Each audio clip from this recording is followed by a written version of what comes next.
everyone. Welcome to another episode of The Shot with Cosmos Cheers to Earth's core. Earth's core. Or Earth core, a new type of metal music. No. That's pretty good, actually. Let's go with that route. Earth core. All right, so we're journeying to the center of the Earth in this shot because, you know what? We really never talk about the Earth on our normal episodes. You know, it's all about outside of the Earth. Mm-hmm. And so I thought I'd get really in deep to the center. No pun intended or pun intended? Pun intended, always pun intended with me, into our home planet. We're going inside of it. So, the Earth has a core. What is it? It's the innermost geologic layer of our planet. Okay. Yeah. Very center. It primarily, it's a solid ball primarily, but, you know, we'll get into it a little bit.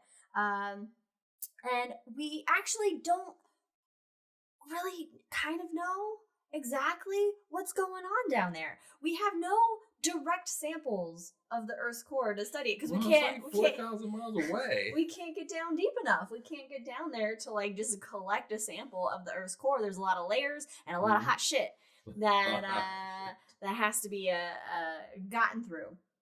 It is a iron nickel alloy. Okay. About 10% nickel. Okay, so mainly iron. Mainly iron. And again, there's no direct evidence of this, but scientists, they basically use a combination of seismic waves, the chemical elements within the solar system, the theory of planetary formation, and just the chemistry of the temperatures and pressures that are in the center of our Earth to kind of derive what could possibly, you know, exist within the center of our core. And it's not Godzilla. Or King Kong. All right. So basically what's going on down there is you have this solid inner core that actually could be extremely viscous. Or very slow convection. It's estimated that it's sextillion times the viscosity of water, or 1 billion times the viscosity of pitch. Pitch like that, like Car? pitch from like a pitch, like from trees. Pitch. Okay. So it's like what's septillion? Sextillion. Like six with a lot of zeros. It's a very sexy number. And it wasn't really figured out that the Earth basically had a solid inner core like this until 1936. Wow. Not that long ago. No. We're like, hey guys, we finally Not have. Even 100 years ago. And it was a Danish seismologist, Inge Lehmann. She's a woman. Who? Inge Lehmann. I like that. It kind of rolls off tongue a little bit. A woman did it. She studied earthquakes in Middle Earth, New Zealand. Oh, nice. And the seismic waves she found were bouncing off of the boundary of the inner core. Okay. And then in 1938, you have Bento Gutenberg and Charles Richter, yes, of Richter scale fame. And they had more data to refine the size of it, with the thickness of the outer core to be a little over 1,900 kilometers. Make that American.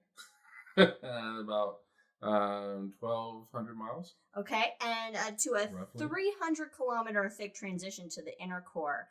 The current diameter of the Earth's core is, I wrote it down here somewhere, or the radius, I should say, is about 760 miles. Okay. Is the radius of the Earth's core, which is about 20% of the Earth's radius, 70% of the moon's radius. Okay.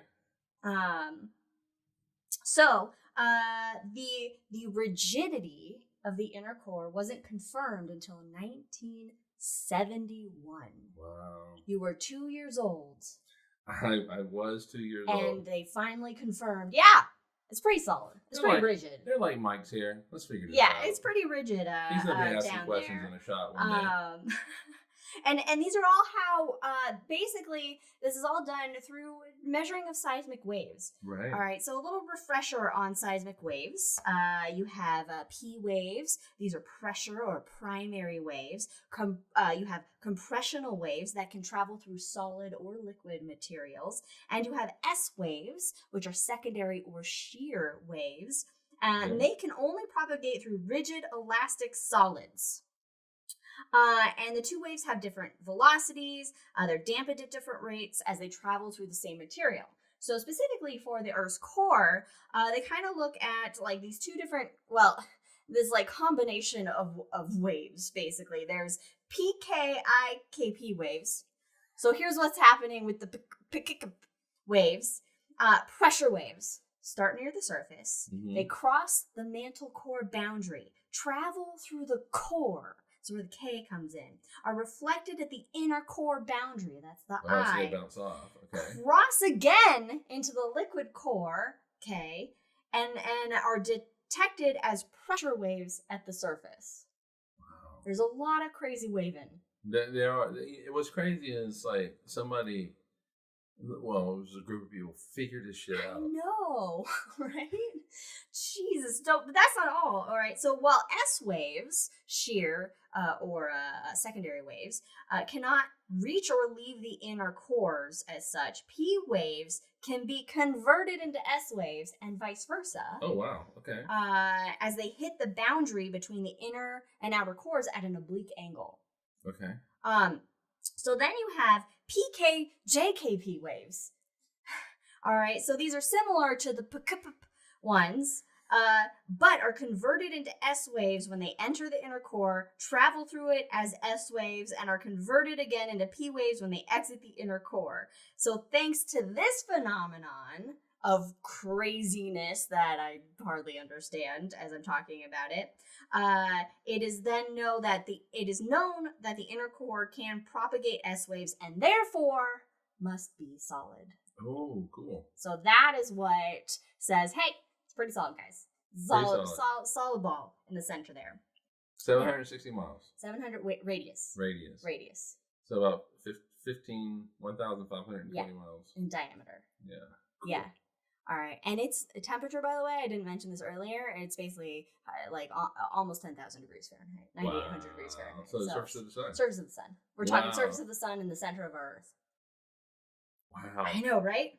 So what's happening to it? Is there anything going on with the core? Is it just kind of hanging out? Chilling? Well, it is doing that. Slowly, but it is doing that. The Earth's inner core is thought to be slowly growing as the liquid outer core at the boundary of the inner core cools and solidifies due to the gradual cooling of the Earth's interior. I get that. It cools about 100 degrees Celsius every billion years. 220 degrees Fahrenheit. 220 degrees. It cools down 220 degrees every billion years. Hey, well, it's on a slow cool. Yeah, it's on a slow cool down. So, it's going to be a while till that thing gets really cool. And so according to calculations by some scientists, as the iron crystallizes onto the inner core, the liquid just above it becomes enriched in oxygen, therefore making it less dense. Okay. All right, and then the rest of the outer core, and this process creates convection currents in the outer core, which lead to our life-saving magnetic field. Yeah.